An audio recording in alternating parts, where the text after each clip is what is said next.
মই এতিয়া যাবলৈ ওলাইছোঁ আমাৰ ওচৰতে থকা নৈখনৰ ওচৰলৈ। চাওঁচোন কেনেকুৱা কি পৰিস্থিতি হৈছে। তাৰ আগতে আমাৰ ভণ্টিহঁতে ক'লে বা স্বাস্থ্যকেন্দ্ৰটোৰ ওচৰতে পালোঁ, আজি আছেও, গতিকে আমাৰ ওজনটো চাই মেলি যাওঁ। তেনেকৈ আমি দেখুৱাই মেলি আহিলোঁ। আহি পাই দেখিলোঁ ইমান গাল মানুহ ভৰি পৰি আছে নহয়। আৰু এয়া চাওকচোন কিমান বেছি পানী। গতিকে আমাৰ ইয়াতে বুলি নহয়, গোটেইখন অসমতে পানীৰে ভৰি আছে।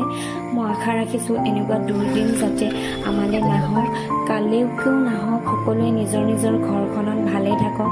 ইমান কষ্ট কৰি নিজৰ ঘৰ এখন গঢ়ি তোলে, সেয়া যেন ধ্বংস নহয়, সেয়াই মই ভগৱানৰ ওচৰত প্ৰাৰ্থনা কৰিছোঁ। আৰু এয়া মই আপোনালোকলৈ বুলি আমাৰ ওচৰৰে নৈখনৰ অকণমান প্ৰতিচ্ছবি আগবঢ়াইছোঁ।